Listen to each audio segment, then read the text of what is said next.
Velkommen til denne tekniske guide om Lenovo Ideapad 3. Vi er Kelatos Informática, specialister i teknisk reparation. Vi henter din enhed hjemme hos dig, udfører en gratis diagnose og sender dig et tilbud, før vi reparerer. Ingen opkald, ingen ture. Vi holder til på Calle Joaquin Maria Lopez, 26, Madrid. Bekvemt, gennemsigtigt og professionelt. Link i beskronegivelsen. I dag skal vi tale om et problem, som mange brugere oplever med deres Lenovo Ideapad 3, nemlig at den ryster vildt under brug. Dette kan skyldes flere faktorer, herunder løse komponenter eller en defekt harddisk. Hvis du ikke får det løst hurtigt, kan det føre til yderligere skader på din enhed, hvilket kan være både dyrt og tidskronerevne at reparere.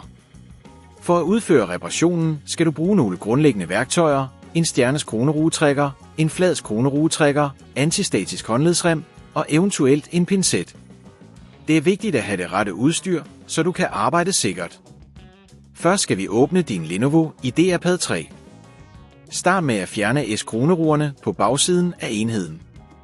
Vær forsigtig, når du bruger S-kronerugetrækkeren, så du ikke beskadiger S-kronerugerne.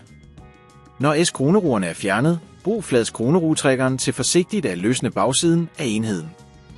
Når du har åbnet enheden, skal du lokalisere den komponent, der forårsager rystelserne. Ofte er det harddisken eller blæseren, der ikke fungerer korrekt. Hvis du ser, at harddisken bevæger sig unormalt, er det et tegn på, at den skal udskiftes. Når du har identificeret den defekte komponent, skal du forsigtigt trække den ud. Vær opmærksom på, hvilke kabler der skal frakobles.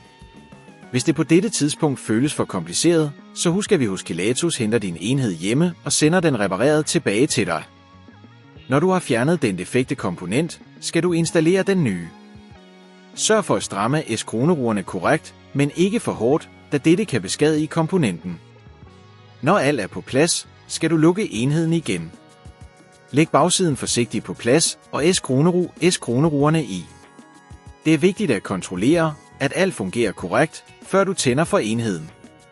Når du har samlet din Lenovo Ideapad 3, kan du tænde den og teste, om rystelserne er væk. For at undgå, at dette problem opstår igen, er det en god idé at holde din enhed ren, undgå at udsætte den for stød. Sørg også for at opdatere dine drivere regelmæssigt. Hvis du ikke vil risikere at beskadige din enhed, så henter vi hos Kelatos den op, reparerer den og leverer den hjem til dig overalt i Danmark. Link i beskronegivelsen.